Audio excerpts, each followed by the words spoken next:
Welcome to the Weekly Juice podcast, where we discuss all things real estate, personal finance, investing, and entrepreneurship.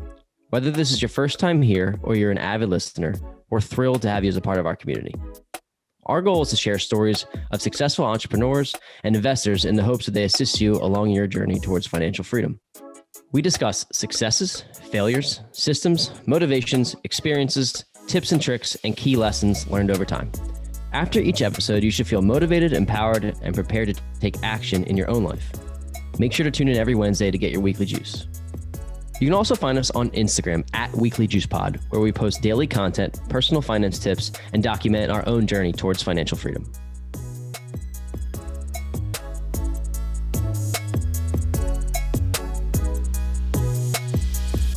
Welcome back to the Weekly Juice Podcast. As always, it's your boys, Ryan and Corey, here with another episode for you. Today we had on special guest, Ashley Hamilton.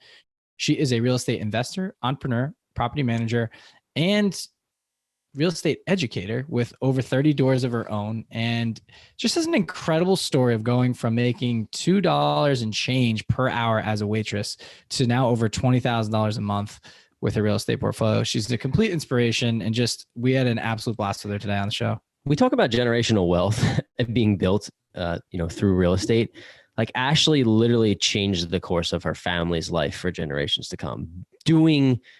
She had 2 kids, and she used tax returns to purchase rental properties. Like, we would tell you that's pretty bad financial advice, but if you're in the position that Ashley was in, it was amazing financial advice.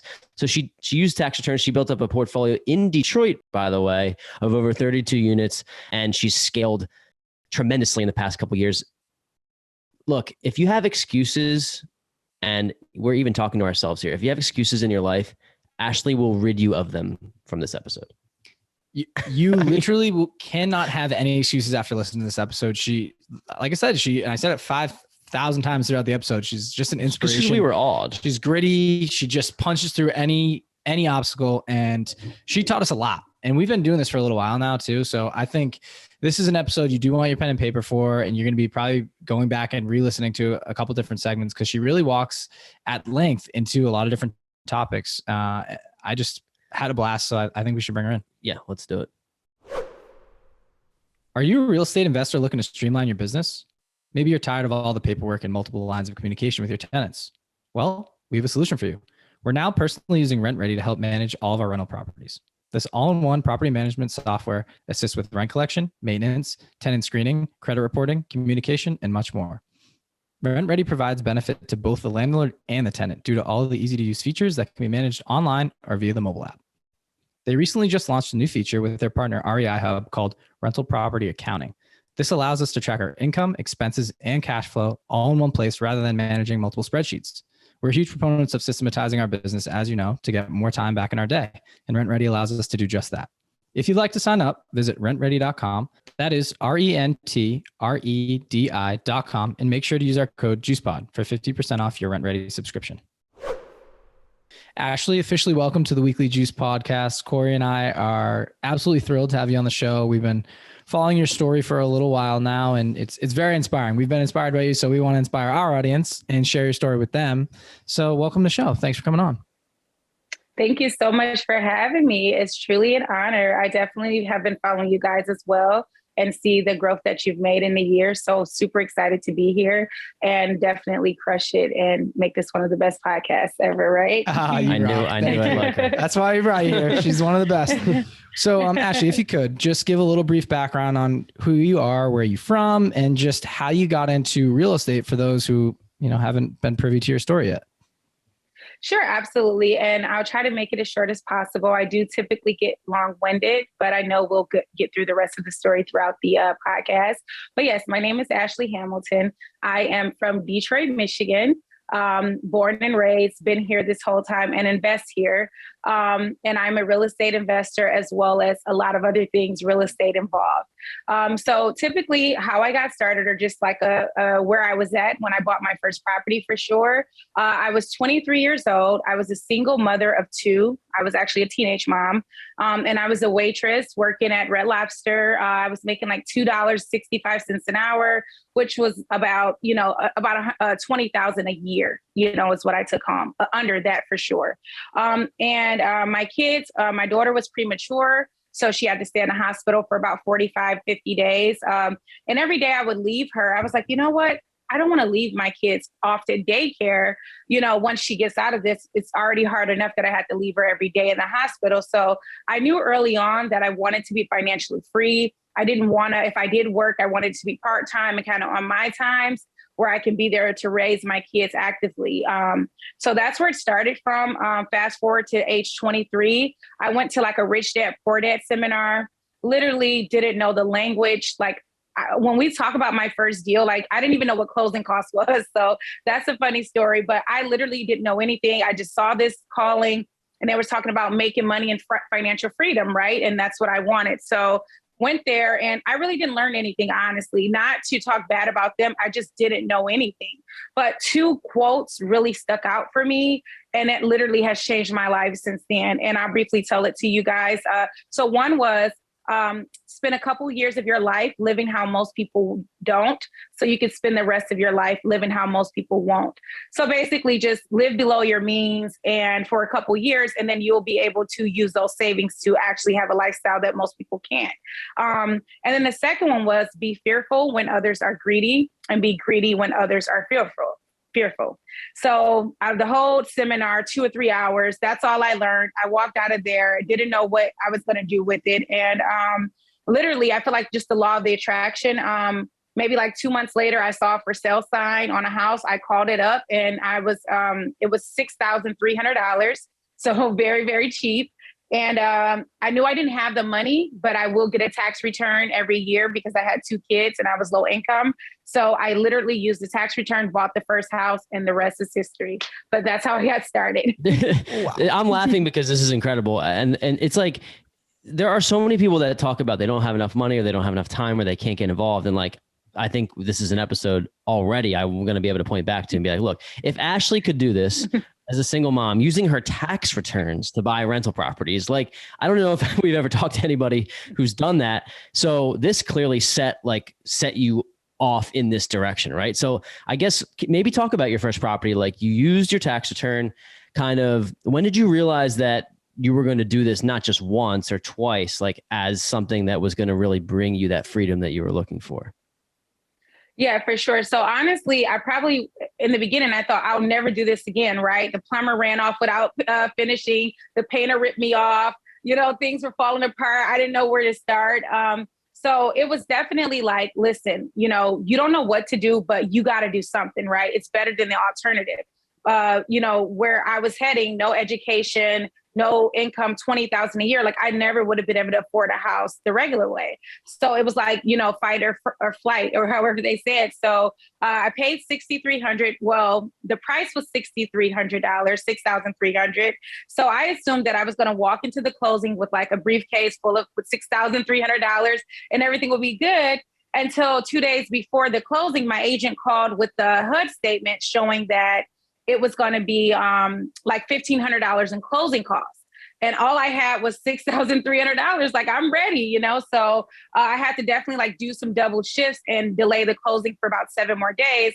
But I got the money for the closing costs. So once I did get the property, I end up, it took me about 4 or 5 months to fix it up because I literally had to work shifts and fix it up. But once it was done, right? And once I moved in, I knew that this is what I was going to be doing for the rest of my life because I didn't have a rent payment. I was paying $700 a month in rent at that time. Obviously, it was in 2009.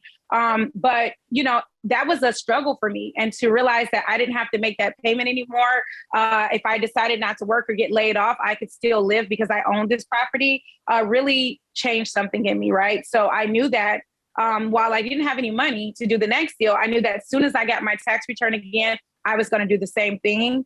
And then I formulated a plan to buy for 10 years straight, use my tax return, to buy 10 properties. That was just the goal. Wow. What did this deal cash flow for each month, the $6,300 deal? Right, absolutely. So just the fun fact, that was my first purchase that I lived in, the first house, because I was a renter and I didn't have any money or anything like that. So it didn't cash flow anything, but it saved me $700 a month in rent, which I was able to save about $500 of that a month to get towards my next deal with the second property and my tax return. But fun fact, I still own that property today. And even though I paid $6,300 for it, I make $9,900 a year on it because I charge $775 in rent. So it's definitely making more than I paid for it per year. Couple things overall. First, I just want to kind of smack people in the face that are driving here and realize if you're telling me you can't invest in real estate, there's something wrong with you, because Ashley, you made $2 in change per month having 2 kids, and you use your tax return to buy these rental properties. I think just reiterating that it's such a powerful thing. And you had to go work double shifts just to get the closing costs. There's people that it's so inspiring. There's where there's a will, there's a way, right? The fight or flight, you took fight. I'm not going anywhere. I'm holding it down and we're going to be successful. And your kids have an incredible mom. Like that's besides the point here, but I can't believe all the trials and tribulations you've came through just to start your portfolio. And the coolest part is you didn't stop there, right? You said, hey, listen, I've done this once. I'm going to make a system of this. And each year I get my tax return, I'm going to keep dumping this into property after property. Can you talk us through the next couple of steps and maybe next couple of deals that you made it through, and then kind of paint the picture of where your portfolio is at now? Sure, absolutely. Thanks. So basically, so that's what I did. I decided to do one a year whenever I got the money until I got 10 doors. I assumed I was going to be retired and a millionaire and life would be good, but I didn't stop there. So the next deal, like I said, it was coupled with the tax return as well as the savings. So most people, when they get their first house, they're used to paying rent. They'll say, hey, this $700, I'll just spend it on something, right? More clothes, more furniture. But I decided I'm not going to change my lifestyle. I'm not going to spend that $700. I'll save $500 a month so I can get the next deal. So that's how I did. Every property I got, the cash flow, I didn't, pay myself. I kept working the whole time and I used the cash flow for the next deal. So think of it as, working a job, right, for 2 years and not paying yourself anything. That's pretty much what it was, because off the second property, all the monthly rent, the cash flow, I was probably cash flowing about $400 a month. That was going savings to the next property. And obviously when I look at my deeds, they're all in February, March, or April, because that's when the tax return was. So I'm literally, so that's how where I started. I'm sorry. And, it ended up, I was getting more and more cash flow the more doors I had. So I was able to buy 2 in 1 year at one point. So fast forward 2009 to 2019, I had acquired 10 rental properties. I was financially free. I had literally retired at 27 years old because I owned my home free and clear. And I was making about $5,000 a month in cash flow off the properties. I think that was at number 7 at that point, when I hit 27 and decided to retire. So I stopped working as a waitress. And then, so fast forward, I did decide to go back to work. But anyway, long story short, 10 properties, free and clear, might I add, no mortgage, right? So these were literally free and clear. I owned them, no debt, no refinance.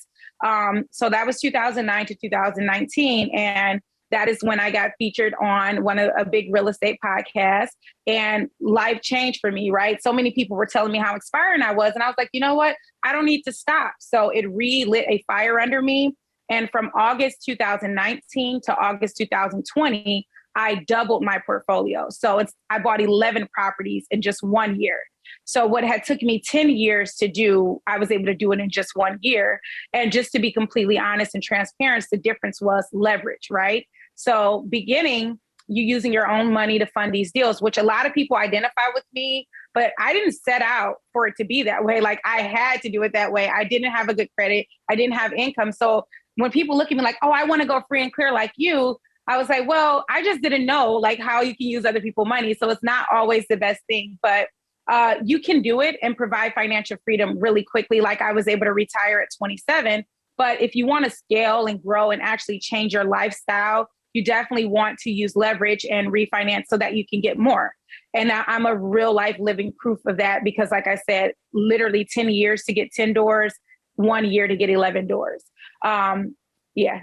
Yeah, it's awesome. I think probably something that we want to touch on, and I know this is not necessarily possible in 2021, but buying properties for $6,000. When I hear the number, I'm like, I can't get a car for six. You can't get a car for $6,000 now, right? Especially in today's market. So I realize that those properties, first of all, what are those properties worth today? And then also, like, were you literally just calling around or looking at for sale signs? Like, what was your strategy in 2009? And then we can fast forward to, like, I'm sure how your strategy is much different today, but what was your strategy back then once you realized, like, oh, I can make this cash flow for my life and then continue the snowball?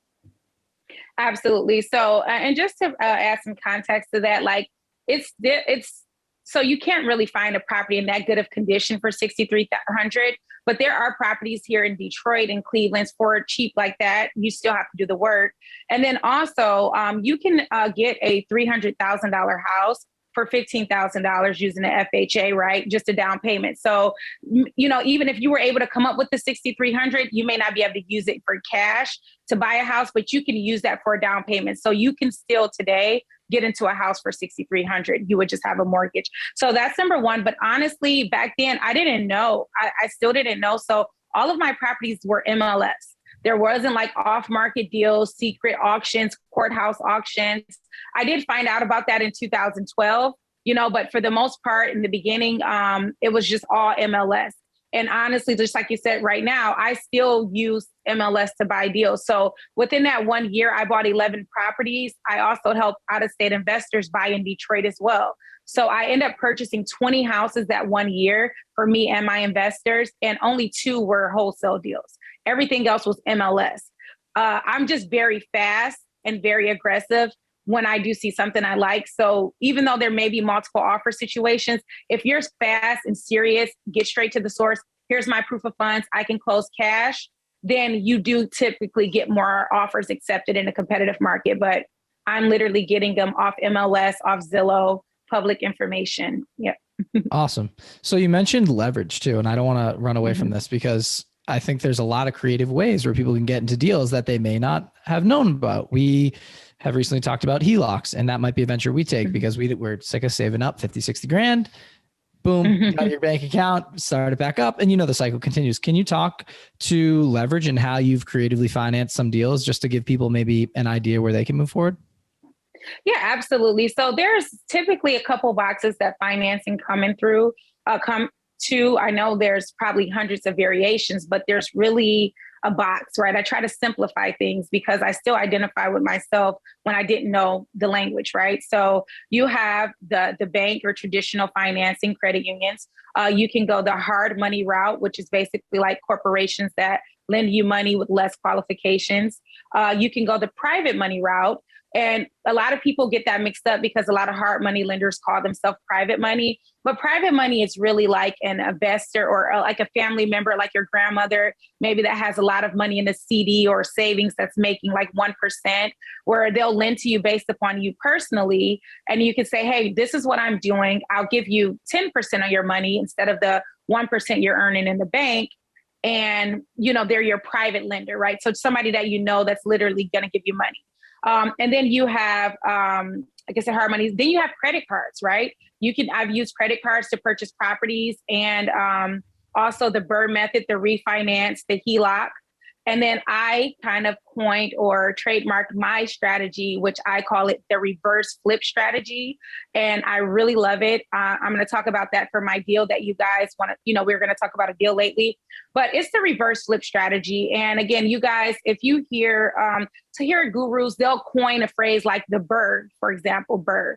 And obviously it's something that people have been doing for years, but when you put a name to it, it rings a bell, it's more familiar, and it's a process. So that's all my reverse flip strategy is. But it's a great way to use hard money lenders to do deals typically with none of your own cash or credit and be able to keep the property as a rental, but still reap the benefits of a flip. So when we talk about the deal, I'll break it down in real numbers and we can go back to that. But that's just some ways of creative financing. Me personally, a lot of my portfolio, I reinvest. So I still have 7 streams of income on other businesses. So I don't have to take all the cash flow like to live off of, so I can reinvest that as well. So that's how I've been able to like catapult. And because I got 32 doors right now. So the end of 2019, I had 10 doors. So I bought 22 more doors in just under 24 months. And that's been a snowball of those things. So cash out refi, like the bird, using my credit cards, using hard money, and then using some of the cash flow to reinvest in the business. Really cool. I want to just touch on this because I don't believe we've had anyone talk about it. How the heck are you using credit cards to buy real estate? Like at what point in the process do these come into play? So ideally you would use them for renovations because you can just swipe them at Home Depot and stuff like that. But if you own a credit card or you have a credit card, they'll literally send you these offers. They're like balance transfers at 0% interest for a year. So one day I got the offer and I called and I was like, well, I don't have a balance to transfer. It was like $14,000. And it was like, well, you can transfer a balance. I was like, well, I don't have a credit card with 14,000. And it was like, well, we do direct deposit as well. So you could do a balance transfer with direct deposit. We'll deposit the 14,000 into your account and you would just pay 0% for a year and pay us back the 14,000 after a year. So I didn't know about it either, but that's what happened. It was Discover. Everybody probably has Discover in their wallet and it blew my mind. I literally did it. I wanted to see if it worked. I took the 14,000, I bought a duplex and it worked. And then once it came time to refinance, and that's how I was able to pay it off within a year. So essentially got a $14,000 loan at 0% interest for a year. And you can't do that anywhere.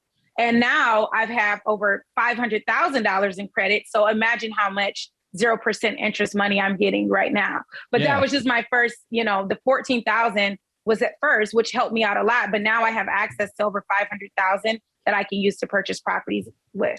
Ashley is you're the ultimate testament to momentum. I think that's like the kind of way I want to frame it, where it's like, once you start pushing the snowball down the hill, like it truly is unlimited. And you came from a position of, I mean, you can call it what it is. Like you were in poverty, right? Like you came from this position where you had a family to take care of, and it's tough. I don't know this personally. Neither Ryan nor I do know what it's like to come from that, and we talk about that all the time.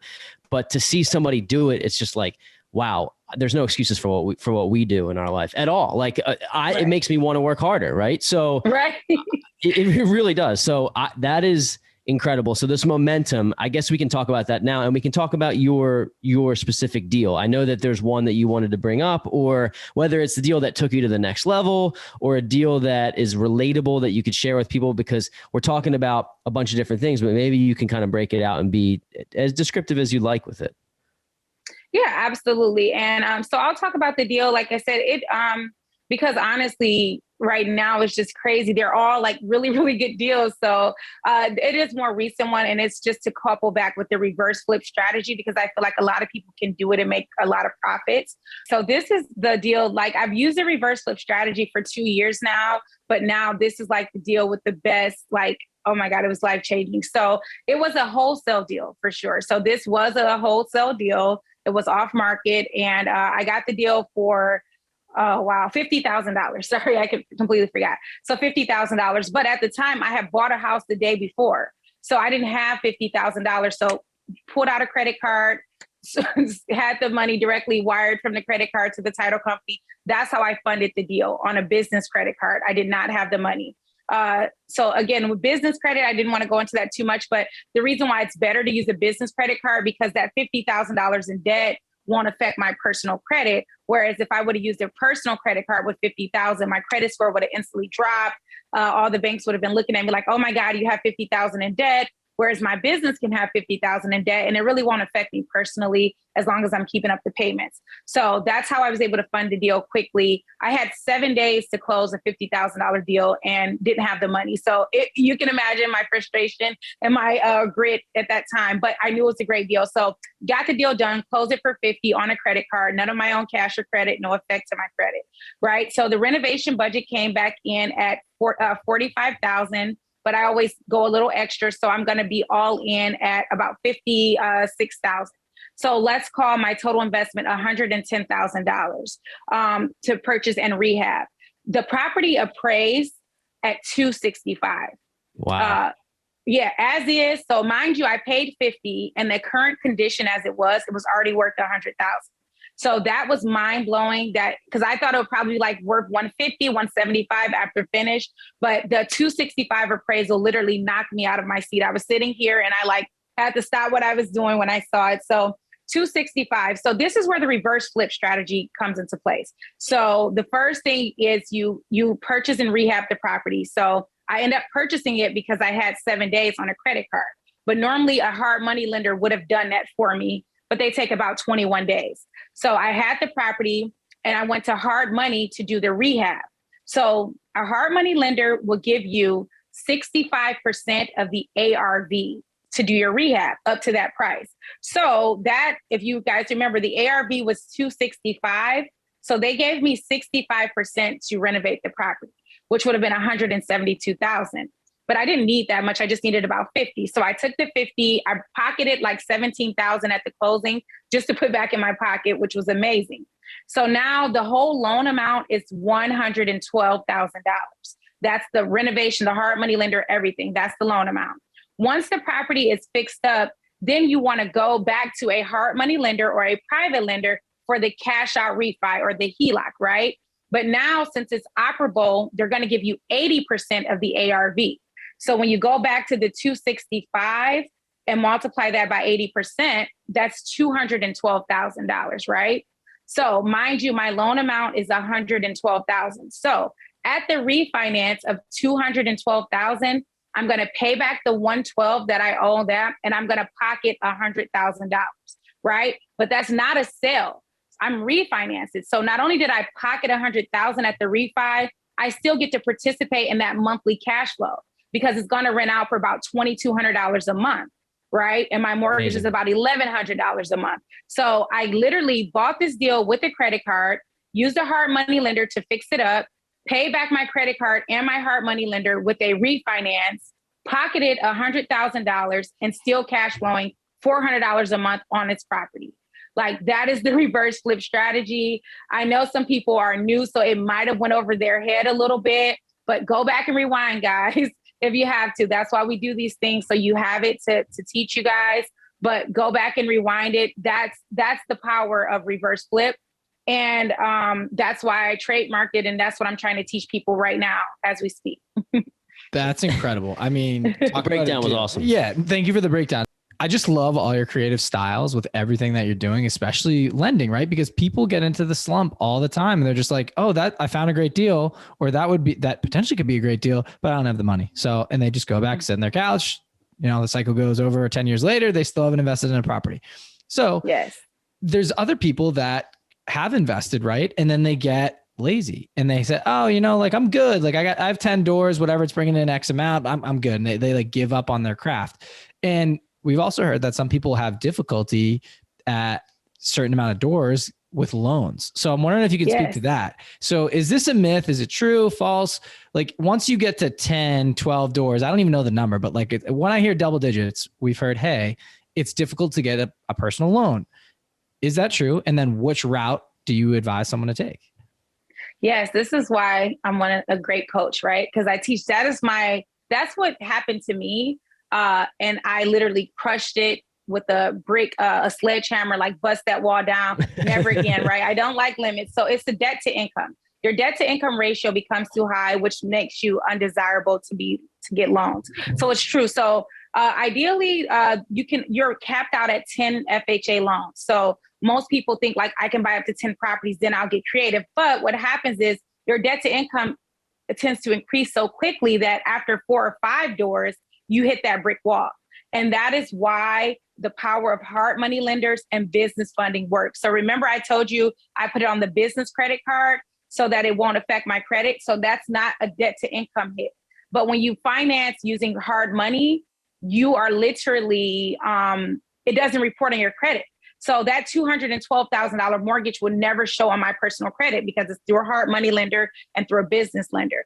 And you can have unlimited businesses and you can also have unlimited loans. So let's say this business, I get 10 mortgages on this business and they're like, well, your revenue is slowing down. You're capped out. Okay, no problem. Let me start another business, Ashley LLC 2, start buying houses and do it that way. So literally to break the wall off of that debt to income crunch or that 10 property caps, start using business funding, transferring assets and debt to your businesses. You know, you can buy a property and hold a car and hold that debt on your business side. You can hold mortgages on your business side. So that's where I'm at with it now. I still use, sorry, go ahead. Oh, no, you're good. Sorry, not to cut you off, but my wheels are turning here. Mine's is right, yeah. It's great. I love this. So first question is just keep it simple. Are you buying these properties under your personal name and then transferring them to an LLC? Or are you buying them straight through the LLC and they're just like they already are part of your business? Because we've been given advice to go left, right, up, down. Yeah, so it's no straight answer. So typically it depends on the financing. So if you know a clear example, if I have a $75,000 property, that's a low debt. So I'm going to hold the mortgage with the bank, right? Because the banks and credit unions give you the best interest. So that one I purchased in my personal name.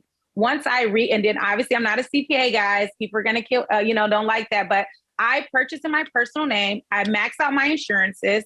And as soon as I refinance, which is in typically 6 months, then I go ahead and put it in my LLC. So I'm protected. But any bank or credit union, traditionally, if you go to them with the property in your business name, you're not going to be able to get financing. You're going to have to put it back into your personal name first. So if I already know I'm going to fund it through the banks, then I will put it in my personal name temporarily, right? But if I know I'm going hard money route, then I'm instantly putting it in the business name because they're not going to fund it if it's not in a business name.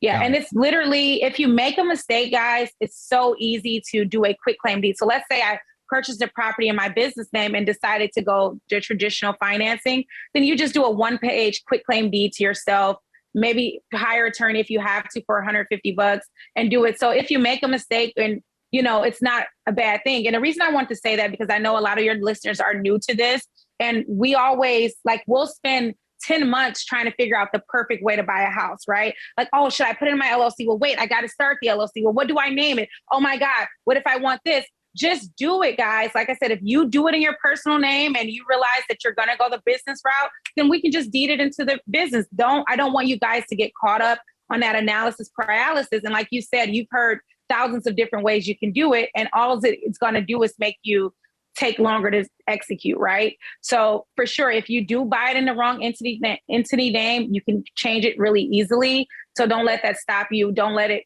rack your mind too much. That's my advice. Thank you for that. Do on sale clause.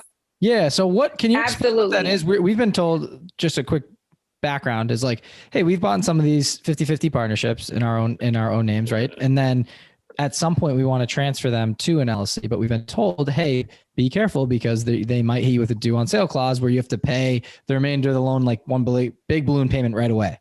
Now, absolutely. Can you explain that? Yeah, for sure. So ideally, and I have lenders and I talk to them about this a lot. So ideally, as we know, especially now, interest rates are low. So let's say you have a $100,000 loan and you transfer it over to your LLC and they say, hey, we want our loan back. Okay, no problem. I'll just go to this bank. And because obviously you qualify for the loan, you got it through them. You'll go through this bank and refinance, and you're probably going to get a better interest rate anyway, right? So banks typically don't want to do that. But what I do is I'm not being shady. So if there's any funky business in there, it can happen. But what I'll do is, hey, banker, I am the sole member of this LLC. So it's just me and I'm the sole note owner. I'm just doing this for asset protection. There's no funky business. Now, if it's you and Jacob together and then this LLC is you and Kenneth or whoever, then they can say like, okay, that's where, but as long as it's the same person, I'm not trying to sell it. I'm just literally doing this for asset protection. And literally, I've talked to a lender about this probably 2 weeks ago. They've been doing this for 30 years. They've never even seen it happen. But if they do call a due on sale clause, you can just sell it or refinance it with anybody else, a hard money lender, like really quickly, and the bank will lose. So they typically don't want to do it.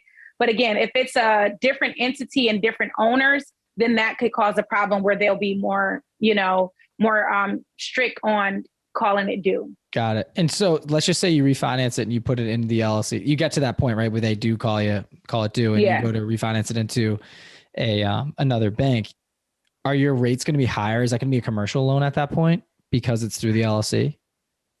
So if you do hard money, your rates typically are higher anyway with hard money, but it can be commercial through a bank, or it could be a hard money lender, and your rates could be a little higher, but it just really all depends on the situation. But to me, like even with the reverse flip strategy, I'm paying a 2% higher rate than I am with the regular bank. But remember, I'm not capped at hard money. So I'll pay 2% more in interest, and I can do 20 of those deals versus, saving 2%, and I'm only capped at 10 deals, and my debt to income and all this debt is on my personal. So it's always a push pull, right? Do you want to pay a little more interest, but you have unlimited deals, less paperwork, less headache, none of this debt on your personal name? Or do you want to save and make the cheapest interest rate, but be capped and limited in your abilities, right? Got to it. Scale. That's awesome. Thank you for the breakdown, because this is something that is like, I don't want to use the word like not taboo, but like people, it's hard to get a straight answer from what happens in the situation, and people are scared. So you broke it down perfectly. And then again, you will have equity in the deal too, right? Because like if you went to a bank, they're going to they'll give you 80%. So you already have 20% in the deal. And let's say you had the house for a year, you've been making your payments, and then you change it in a year and they want to do due on sale. You're still in a better position because you may only owe 100, but it's already going to be at least 20% more plus your payments. So you will be able to refinance and probably get a better rate. Great. Yeah. Great. Sorry. So thank you so much. So we're talking about like a little bit about, I want to go into scaling and then kind of your systems here too, because you mentioned that you have 34 doors now. I'm curious, is this comprised mostly of single family homes? Is that still the space that you're in? And then also like, just to give people an idea, in Detroit, having 34 doors, like what does that cash flow you? What kind of revenue are you able to bring in based on that number of doors?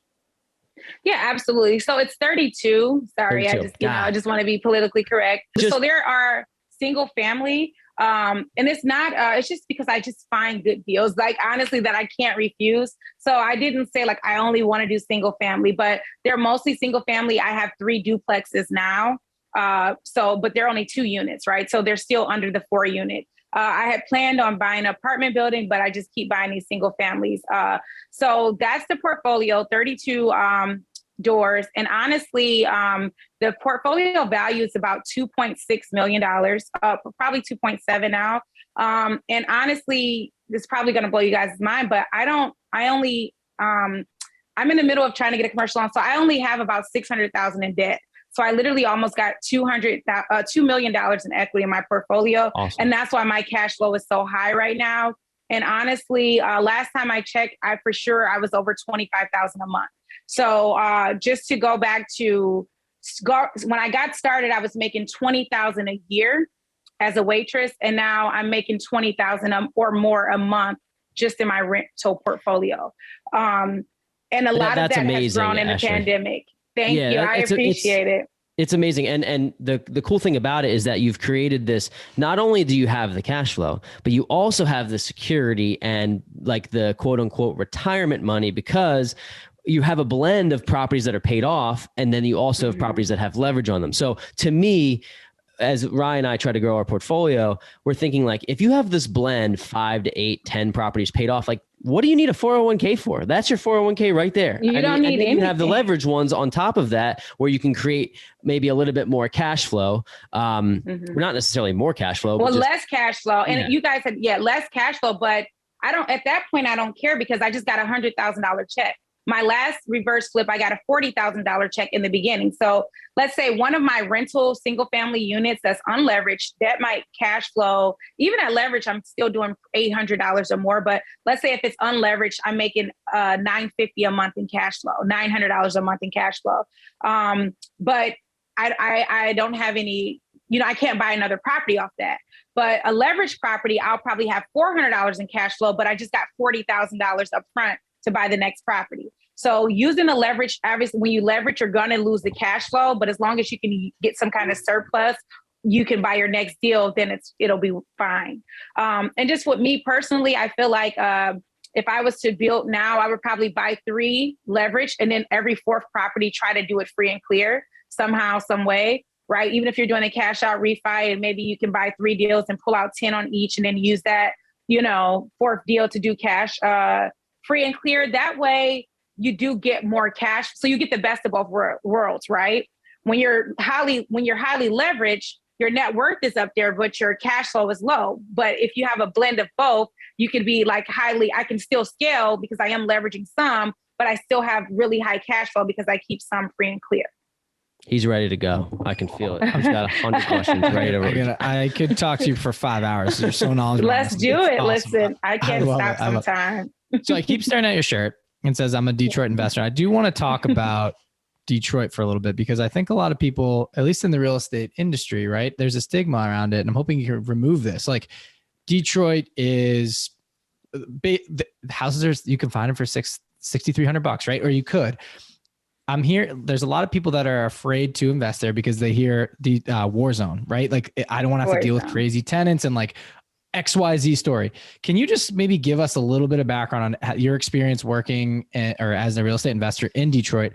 And then also talk about, were you in the beginning when you were just starting out, were you a property manager, like managing your properties yourself, or did you hire out so you don't have to worry about these calls? Because I think that'll also play into your story. And I know we didn't touch on that yet. Absolutely. So going back to the quote I said, be greedy when others are fearful and be fearful when others are greedy. So when I heard TMZ talking about, oh, you can buy a house in a gift shop in Detroit, or I would buy a house for free there because it's a war zone, something said, hey, this is people being fearful. I need to be greedy. I don't know what this means, but thank you, Warren Buffett, for the quote. I'm going to be greedy, right? So, and obviously I'm a single mom and a real estate agent. And, I'm at the gas station. So obviously there's areas that you don't want to go in, but crime can happen anywhere. I know one of my friends, they went to San Francisco, packed all their stuff in, went to go get lunch. And while they're in lunch, somebody broke the car window out and stole all their luggage. Like in San Francisco, Sunset Boulevard, somebody's like breaking in your car. So what I would say is just with any advice, don't take advice from people who aren't actually doing it, right? So if I am investing in Detroit and say, don't invest in Detroit, guys, it is, I'm doing it, I'm losing my shirt. That's more credible than a news article or an agent that doesn't own any properties in Detroit. But everybody needs a place, but you do have to have a strategy, right? So my strategy looking in was, even though this is a low income market, even though it's war zones, I still want this to be the nicest house in the war zone, right? I didn't want to treat people like just because they're low income, because I knew that I needed retention. What kills cash flow is tenant turnovers. I'll give you guys that. So in an investment, for example, really quick. So let's say on average, an average investor makes about $200 in cash flow per month, right? So that is $2,400 a year.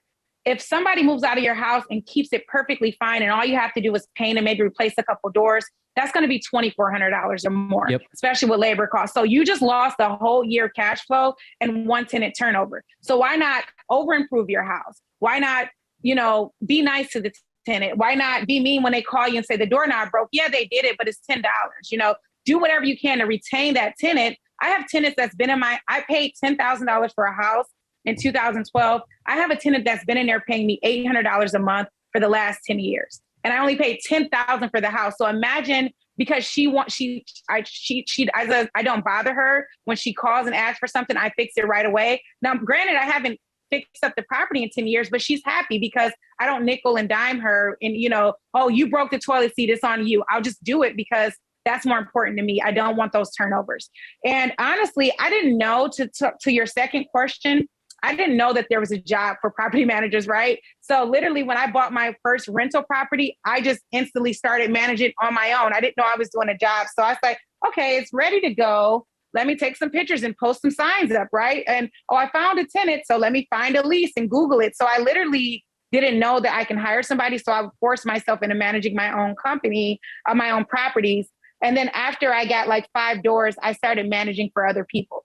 So to answer your question, I do have my own property management business. That's another stream of income. And I manage my own plus about 30 for other individuals. That's other investors. Yeah, that's awesome. I have a little bit of like a funny story that's very similar to yours too on one of the properties that I own.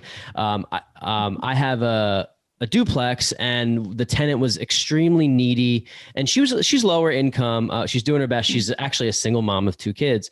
And she would call me for every little thing and be super annoyed. And what I realized was that she was just used to the tenant landlord relationship being really shitty. She was used to like being like, this person is my enemy.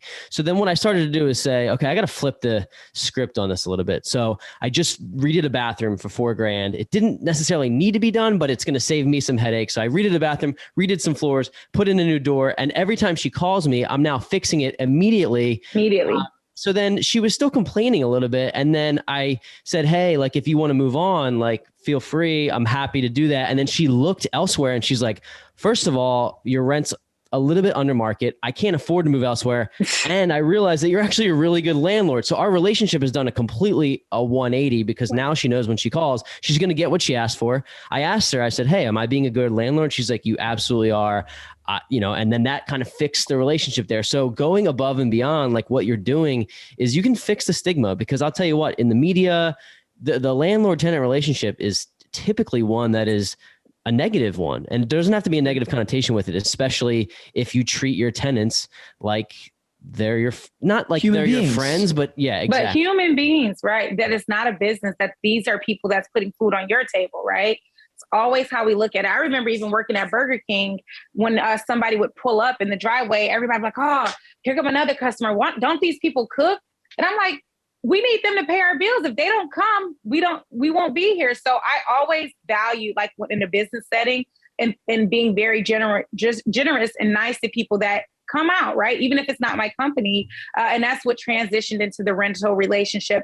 And you are 100% right. I'm so grateful that you learned that lesson early on, because using that is going to literally set you apart from so many people, and you're not going to have those horror stories, because that is true. And even when I take over management for other management companies, so I didn't place the tenant, they'll be super ignorant in the beginning. And I just say, hey, listen, I apologize for what happened back, but in the past, but we're the good guys here and we want to fix it. I don't care if you're behind on your rent. If something is broke, call me, because it's still my house. So she can tear it up and leave, and I can have all this deferred maintenance, and then it's going to just cost me more down the line anyway. Ryan and I have a tenant that was, when I tell you she was annoying, we just, our most recent property, we flipped a BRRRR. We haven't refinanced yet, but we did a rehab on a single family home. And we put a tenant in there, and she's paying a pretty penny to live there, because the house is pretty nice now. But when she first got in there, she was reaching out to us literally every 3 days. And like, she was bugging out about things that we were just like, what is going on? And then as soon as we sent one of our people over there, immediately had something fixed. They broke a window. We had it fixed. She was like, oh, these guys are like actually kind of cool. Like, and I like them. So it's just another antidote there for, just being a good person and doing the right thing, because it is your property at the end of the day, and you want to keep it in the best condition that you possibly can. So. It's setting guidelines up front too. We changed our lines of communication. No more texting. It was like email first, and if it's emergency, call or text. Yeah. But I have just a personal question for you too, because you're mentioning Burger King. You talked about Red Lobster, and you, when I think of you, I think just grit. Like, that's the one word that just comes to mind. You're just gritty, like you figure it out. But I wanted to, and I don't really know how to ask this question, so bear with me while I try to figure out how to ask it. But there has to be, I'm wondering if you feel like the difference you feel going from $20,000 a year to now having $20,000 a month. I know you're the same person. You've grown a lot over the years, but did you have an aha moment at one point here where you're like, damn, like I made it, and like I made a life for me and my kids? Like, it's just so incredible to see it from the outside. I'm wondering how you feel, and was it worth it, all the days and nights that I know you worked overtime to get to where you are, so. Yeah, for sure. You know what? Honestly, I'm still the same person. And the crazy thing about it is it literally just hit me maybe one bigger pockets, right?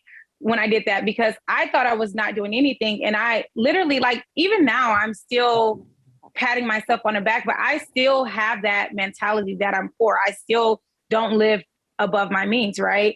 I'm literally living in the house while I renovate it for Airbnb, so that's another thing. I haven't really changed. I'm still very frugal. I do see the growth, and I have to stop and look at it.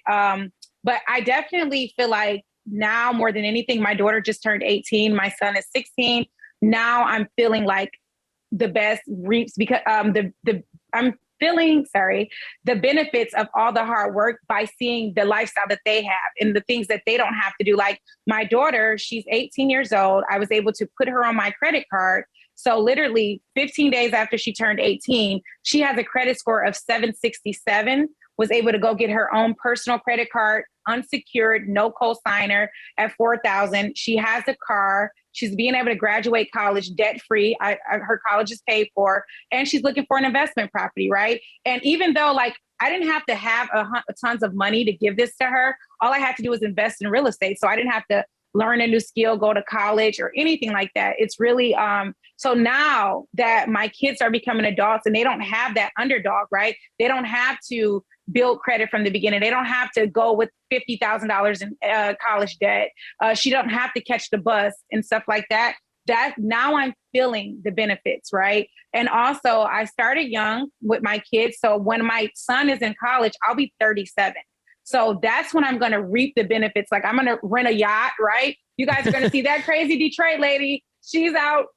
She rented a private jet so her and her dog can fly, right? I'll be more frugal and I feel like enjoy the fruits of my labor. But I'm still buckling down into my son. He's so close to college, a year and a half. So I still haven't really splurged much, but I do look and see the growth for sure.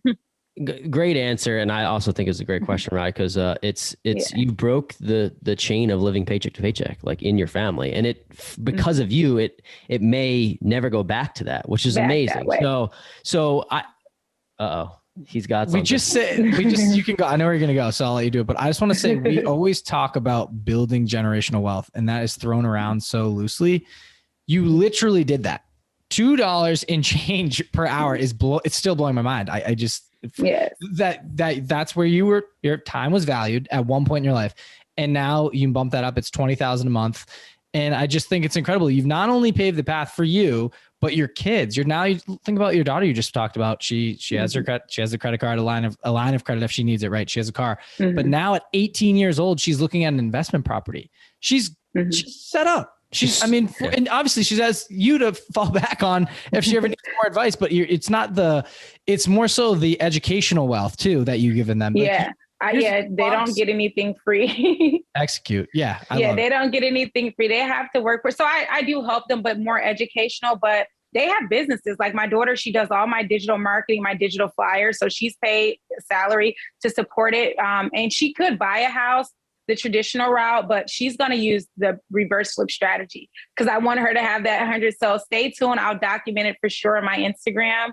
But, it's like fun because I read about this stuff, but to actually see it in life, and you're absolutely right. That's just something that, that's going to be beneficial than anything because anybody can change their life, right? But to change their family's life or their children's life or to change others' life, that's where this takes a special person too. And that's where, to me, the most gratitude comes from, right? When you can help others.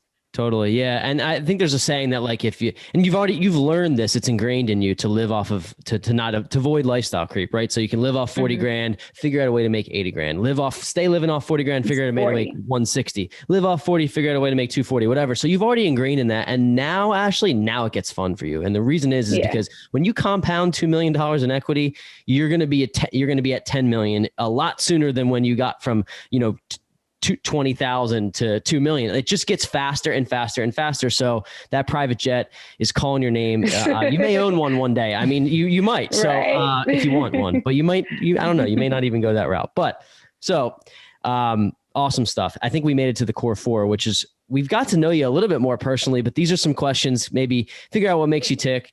And Rye can start off the first one. Sure. Yeah? We'll start you off easy. But I know you've had to done a lot of research over your years as an investor. So looking for a book, whether it's a business book, a real estate book, but just one that has truly changed the game for you and that you think someone up and coming can read and it might change their life and impact them in a positive way. Yeah, now I hate, just to be brutally honest, I haven't read a ton of books, right? And I know it's weird, but I'm just a go-doer. So obviously Rich Dad, Poor Dad, that really, it just validated my thoughts, right? I didn't know that what I was thinking was right. And I was like, I don't know. It just made me feel really smart hearing that that other people were doing it. That that's a good one. But there's another book that I really, really enjoyed. It's called Don't Be Subtle. Ooh, I have to figure out this guy's name, but he has a really deep voice. But that's another really good book. And I like I said, I haven't read too many books, so those would be great recommendations. I have a ton that I'm going to start, but for sure, Rich Dad Poor Dad is number one. And don't be too subtle. Great. So this one's a little bit more like just learning about you and like what you would do. Well, I'll just ask you, what am I doing? So if you had an extra $50,000, let's just say somebody hand you 50 grand. That's a lot less to you today than it was to you 10 years ago. I realize that, but like we're looking for maybe a pie chart type of thing. If somebody gave you 50 grand, you don't have to pay taxes on it. What would you do with that money today? I would try to do a reverse flip. So I would try to purchase the property for less from a wholesaler because I need to do the renovation and use that to make $100,000 and keep the property for the cash flow for sure. Well, it's like, you know what you know almost. And that's like the best part about your story is like, you said this yourself. You're like, yeah, you could get into multifamily and maybe you will one day, but you know what you know, and you're better than most people at doing that. So why not continue it? The money is in the niches. So if anybody tells you that you can't buy single family homes in Detroit, I mean, read the shirt, people. Come on. Yeah, welcome to Detroit City. I've been waiting for yes. that episode. Oh my gosh. I love that song. Sorry, she hates me now. And it's so crazy because the movie 8 Mile with Eminem, like that's a real street. And I have 14 properties on 8 Mile. Like not, It's like one block on it. So even one of the neighborhood that I own the most properties in is where Eminem was, right? Where he grew up at went to school at, right off of 8 Mile. Yeah, I own, I think 14 in that one zip code. And that's another thing, I feel like it's an apartment because I can get to 14 properties in 5 minutes if I have to. And just to say, because I do get flack sometime, because a lot of people want to figure out why they can't, right? So a lot of people may say, and most people don't because we're smarter investors and we really want to learn, but you do get those haters that say, well, she's in Detroit, I'm in California, I can't do it here, right? Or, okay, I've helped over 20 people invest in Detroit that's out of the country. Some people have never even been to the United States, right? But I literally, and I'm not going to say Detroit is better than any place. It just depends on what you want. But I have students in all markets, right? I'm heavily looking at the Atlanta, Georgia market right now, looking at deals, but I look at Ohio and all that stuff. But there's still great deals to be done all over. It's not just Detroit. Obviously, if you really look for cash flow and want to retire early, then definitely consider it. But you still want to have boots on the ground, whatever market you decide. But if you are in an expensive market, you don't have to be, right? There's no rules that say you can't go to a cheaper market. Maybe even 45 minutes away from you are. That could be cheaper. So you could definitely get it done, guys. We're not going to use excuses. We're going to do it. Totally. And here's the thing. We just crossed over this threshold in our mind too, because we actually invest. We live in Philadelphia. We actually invest in New Jersey. So we do out of state investing, and our properties are about an hour away from where we live. And it's like, we're not going there. So it's not long distance, but it would be the same thing as us purchasing property in North Carolina or Missouri or Detroit. So it's like, once you get over that mindset shift, we did it without even knowing. And now we know. We're like, oh, we actually invest out of state. So I'm not afraid to invest wherever our next venture takes us. And we're talking about, short-term rentals next. So, I got two that I'm working on now. I can't wait. So they're going to be amazing. And so I think that's going to be a good. I actually want to touch on that really quick, but I also will say it just to the out-of-state conversation, it's where your team's at, right? It's where you build the strongest team and where you can rely on people. And I think people hearing this episode, it'd be a no-brainer to invest in Detroit. If they were partnering up with someone like you, who's boots on the ground, knows it inside and out, and didn't have the fear, right? You just crushed right through it and have figured it out, right? And then you have your own niche. As Corey said, the money's in the niches, and it's like you found the way to generate a lot of wealth, and you know how to find the properties, what to do with them when you have them, and how to finance them. I think it's incredible, full package. I just hope people are listening to the show, because we've had so many different investors on, and it's like we're like screaming at people. Like, there are so many ways to make money, and if you just keep at it, and you just keep moving the ball down the field, like, you're gonna figure out what works for you. You're gonna figure out your niche, and then you're gonna be able to teach people about it once you've done it enough. So, like, You got to try stuff. That's the thing. People are too afraid to try it. And then it sucks I will say it's hard in real estate. If you try something and it just doesn't work right away and you're like, damn, okay, maybe I'll try Bitcoin. Maybe I'll try something else, but for us, we've learned like, hey, even though we didn't love this aspect of it, we keep plugging along, you pivot and you find something else that you like to do. And then I think that's where that snowball effect hits. And then the reverse mortgage strategy with you're like, that's my go-to. Like I'm going for it every time. But real quick, Absolutely. I know we have a couple more questions. Let's just talk really briefly on these Airbnbs, because that's kind of our thing right now that we're like short-term rentals. Are you doing these in Detroit and not a vacation market, or give us like the quick 2-second spiel on where they are and like why you think that you'll get a nice amount of cash flow for them? Yeah, they're actually in the heart of Detroit. One is right outside of Detroit. That's the house that I live in now. But the one is right in the middle of Detroit, which 2 blocks over would be considered a bad neighborhood.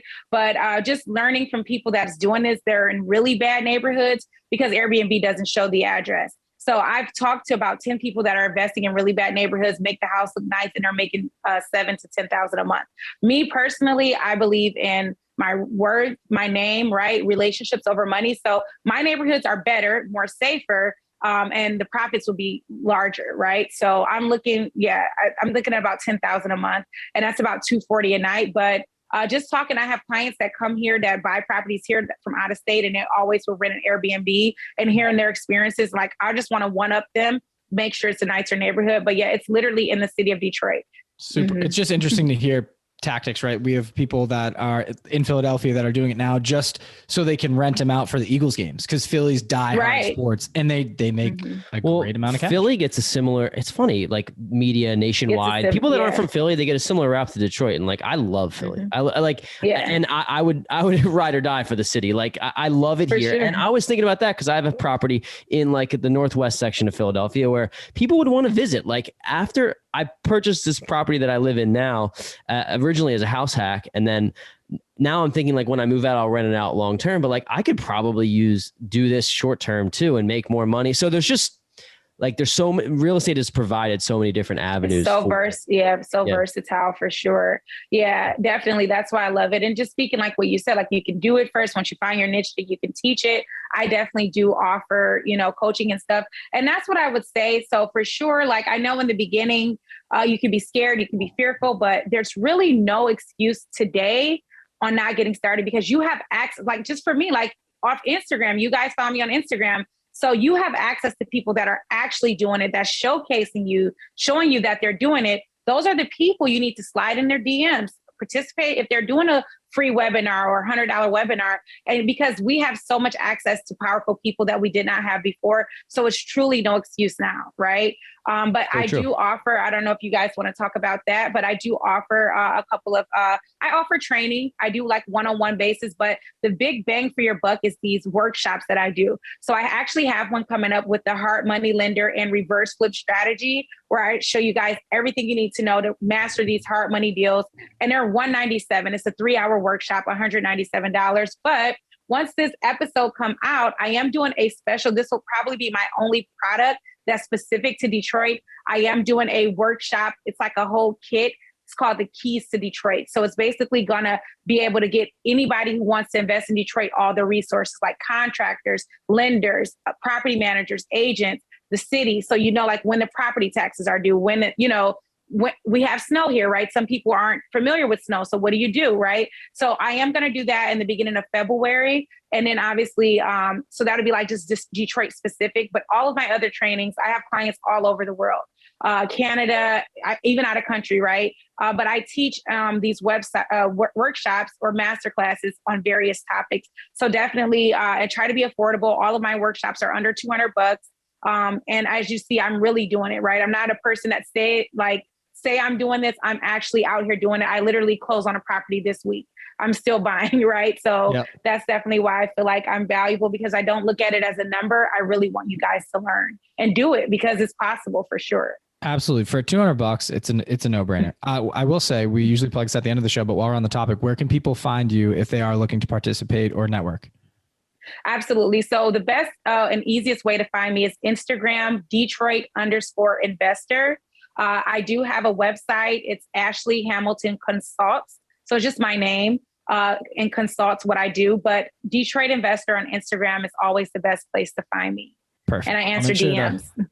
Yeah, slide into the DMs. I'll definitely make sure to re-bring that up at the end of the show. But we have two more on the core four. Don't want to skip over those. Okay. So number three is, what's been the biggest mistake that you've made in your investing journey and career that you've learned from, and how have you learned from it? Just so that way, if you could go back in time, you wouldn't make the same mistake again. Absolutely. So the biggest mistake, honestly, was not educating myself in the beginning on creative financing, because I would have had 50 properties by now, right? I could have bought more. So that was just the number one thing. Something I learned early on, like after my third property, was don't skim on the repairs. It's just going to cost you so much headache and trials and tribulations down the line. Just if you have an empty property, just try to fix it right the first time. I used to buy used windows, used furnace, used hot water tank, and it would save me 3 or 4 months later. I have to replace it. So those were just big things that I learned early on, that I regret not in the beginning. Yeah. I mean, it's a direct correlation to how much time you will spend will your property be a money pit or not? And that is what I've realized. I talked about this on another episode, the first property I ever bought, I put $0 into it. And it wasn't because I was trying to be cheap. It's because I didn't know any different, and I just didn't do it. And then I spent 10 grand in my first year, made no cash flow just because I was all this stuff needed to be replaced. And now it's in a much better position. So I love that point there. Great. Fourth question in the core four. We talked about this a little bit already in the show, but with your children and everything. But so what do you want your legacy to be, Ashley? Why do you get up every day? This is not easy. What you do, you make it sound easy, but it's not. What do you want your legacy to be? What gets you out of bed every day? And why do you keep doing what you're doing? Absolutely. So ideally, I would love for my legacy to span at least 10 years, something like the Rockefellers, which is 100 years, right? Or so. But that's definitely why I do it every day. I just want to bring kids and offspring into a world that didn't look like mine, right? But now, that was why I started, my kids and the generations after that, I just want Ashley Hamilton Boulevard, that's all, or the Ashley Hamilton building for cancer, right? That I can sponsor. So definitely I don't want to mess the word up, but philanthropic, right? Absolutely. Definitely to give back, right? So I definitely want to give back, and now I have so many nonprofit ideas and stuff like that. So that's what I'm doing now. But honestly, after I started doing these podcasts, just sometimes people send me prayers every single morning. People send me messages saying how they know it's possible just because they see me. So I feel like that's what's getting me up every day to continue, just so that I can hopefully lay a path and let people know that this is possible. I'm doing it, and I didn't have a leg up or a head start, so you can do it too. So now it's transitioning more to being able to give back and also show people that it's possible. But for sure, the reason I started was just to have 10 generations of people that are successful and able to benefit off of my hard work now. That's incredible. No doubt. You're going to get a lot more messages after this airs. I can guarantee it. Sure. Yeah, our audience always reaches out to guests that we have on the show. So that's incredible. Thanks for doing what you do. It's amazing. We made it to the last segment of the show. It's the last drop. And to cap the show, the last question I have for you is, knowing what you know now, what advice would you go back and give 18 to 20-year-old Ashley? I know you figured it out pretty quick, but if you could go back and just say, hey, this is what I know now, don't make this mistake, or here's how you'd pivot, what would you tell younger Ashley? Yeah, I would definitely tell, younger Ashley, just that it's possible. I mean, I know it sounds crazy, but that is possible. Don't give up, right? Make those sacrifices now. I'd rather sacrifice at a younger age than be able to live freely when I get older. But definitely just don't take no for an answer, right? Because early on, I was discouraged a lot. That's why I didn't grow, because I was getting the doors shut in my face from banks, credit. Oh, it doesn't qualify. Detroit's too risky, or your credit isn't. So just don't take no for an answer. Just keep at it, right? Don't give up, for sure. But that's definitely what I would tell myself at a younger age. Wow. Love it. I have a quote, for all the doors that remember all the doors that closed on you, go back and buy the building. So how about Absolutely. I want to use that one. There you go, on 8 Mile.